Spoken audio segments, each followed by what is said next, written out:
brother Ahmed Al-Meghessib. I very Americanized that, you know what I'm saying? Right? You butchered that name, eh? I apologize. No, it's all good. Very much. No, that's what I do. That's what I do. It's all good. It's all good. In America, we have a rapper. He said a special line. He said, "Legend in 2 games like Pee-wee Kirkland." Right? So you may not know who Pee-wee Kirkland is, but you're definitely a legend in 2 games. So we want to go ahead and give you your flowers for that. And you're a young man doing it, mashallah. Mashallah. Well, you know, so that's the thing. But without me telling your story, introduce yourself to the crowd. Let them know why you're here today. Okay, thank you for gassing me up a little bit. This is the truth, man. First, I appreciate you guys inviting me, to the podcast Expat Bros. I hope it will be a great, episode. And my name is Ahmed Al-Meghessib, and I'm a eSports player, professional eSports player. Also a head of eSports in Qatari Esports Federation, and ex-football player, I would say. Yeah. You still play though, I'm sure. Still, but not as professional as I used to do, Yeah. It's probably interesting wearing 2 jerseys for 2 different things, right? Very interesting. So. It's very unique, I would say. I had the pleasure to compete in such 2 disciplines. Right. It's not easy, especially to be super good in both. Mm-hmm. You definitely need to decide and have a direction towards where you want to go through. Mm-hmm. But yeah, I think so far I'm doing so good, and I hope that I keep pushing myself to my limits in the upcoming years, inshallah. Of course. Ahmed, you actually hold a very big title on our show this episode. You're our first local guest, which is obviously one of many. Yeah. Mm-hmm. So we're very happy to have you. Growing up here and seeing how life is going from football to esports, how is that transition? How'd you change? Why'd you start with football first, and then making the person that you are today? Talk to us about that. Interesting question. So as I started as a football player, I come from a family or football-oriented family. So my grandfather was one of the founders of one of the clubs in Qatar. Which club? I don't know if I can disclose this, man. Because then we got some beef here. Which club is it? No, I can't. It's better not to say it. Not in a podcast. That's like asking his government name. That's what I'm not. You know what I'm saying? It's like, are you a Laker or are you Celtic? Which one are you? Don't answer any question. I'm your lawyer. I'm joking. So not in the podcast, but yeah. And my father is a football coach. A famous Qatari football coach. MashaAllah. And I had to be a football player when my father and my grandfather are into this football industry. Yeah. And I've been throughout football since I was 6, 7, maybe younger. I started in Aspire Academy, and then I moved to clubs definitely. Throughout the youth, I represented Aspire and the youth national team from under 13 until the Olympic national team.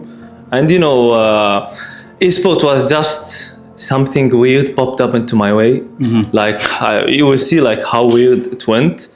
And it went from a hobby to a profession, to start getting sponsors, getting paid crazy money. Mm-hmm. MashaAllah. Getting leads or connections just because of this small kind of industry in the country. Right. So basically, with football, I was doing my thing.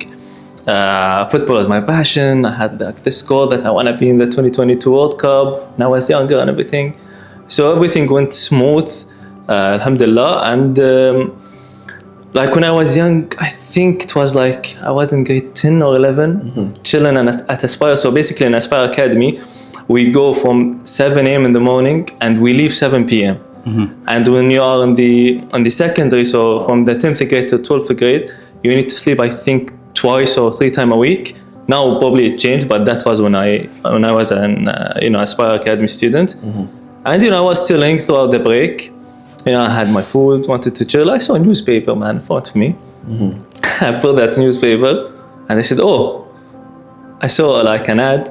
It was Qatar Olympic Committee FIFA tournament. Right. I think it was FIFA 16 or 17. No, FIFA 15. 15, yeah. Okay. So 2015. That was a long time ago. Yeah. That was a minute. Almost a decade now. But also, by the way, fun fact, 2015 FIFA is a great game. Yeah, definitely. One of the classics. Definitely, Fun fact. definitely. We will elaborate that. Yeah, we'll talk about that afterwards. We need to. 2015. About that. Yeah, so moving over to the ad. So basically, through that year, I was playing FIFA, and I was like crashing my friends, every now and then when we go to camps, when I gather with them in Doha and majlises or some of the friends, any of my friends' houses. So I was good. I know that I'm good, but I didn't have this But when I saw the ad, 7,500 Qatari, I said, man, this is a big bag, for a young guy. I know football might give me more maybe in the future, but now is I want this money now. So I went to the event. I had a guy with me who gave me tactic, how to, play in the event, how to play the which formation and stuff. And somehow I won that event. So FIFA 15, this was my first event. I won that event. FIFA 16, I dominated the scene in the country. I almost won more than 15 tournaments. Yeah. Wow. And then I said, man, it's a lot. Yeah, back then, we had a huge community, and we kept this community. The leaders of this community were going crazy with events every weekend, week out. There was a new tournament, new location. So we were gathering every week to just play FIFA. Right. And I said what's next then? I thought, I still, put in mind that I'm still learning with football, in the youth, under 17 national team. So I was watching some FIFA clubs, getting to know the players around the world and everything. And I saw that there is something called FIFA World Cup. So I said, what? There is a FIFA World Cup? Then boom, my next year checklist is to achieve FIFA World Cup. So FIFA 16, I couldn't. There was not a way for Qatari to, achieve a World Cup. There were no qualifier system and everything. But in 2017, I had the chance. So in Qatar, we hosted the FIFA Interactive World Cup qualifiers, the rest of the world. So Qatar was not an Asian qualifiers or something. It's part of Africa and many different continents. And I remember it was through Xbox, and there was a PlayStation player, So I had, so the community, we had 2 seats. So everyone in the community agreed that I get 1 seat without playing any qualifiers in Doha, which was a pleasure for me. And then they competed in the other spot. Wasta. That's a sort of crown of throne you gotta be on. They said, you know what, this guy's so good. Certified. blue check. Yeah, so and then I needed to play an Xbox for 3 days only. I had 3 days to play the tournament, and somehow, man, I managed to win this tournament. Wow! And then I went to the World Cup. It was in London, 2017. And put in mind, I had a football camp. Yeah. So, and I was from Indohale Sports Club, and this was the first team.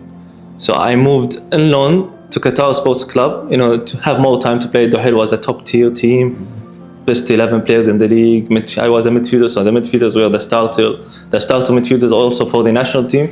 So it was tough for a young player to play. So they loaned me to Qatar Sports Club. And then I remember it was Calderon is the coach, he's Argentinian. So he asked about me, that to be loaned to him for the year and stuff. So he met me before, discussed football. Okay, coach, what's the plan? Blah blah. Told him, okay, after we have ended 1 hour of meeting discussion about the season and everything. Said to him, I have one thing that you might hate it. Man, look, I have this World Cup I qualified to. I need to go to play. It's my only chance to represent the country. And then I told him it's done. Well, I will be back. This side thing won't be a thing. I will leave it. Said to me, okay, you can go, and you come directly from the event to the camp.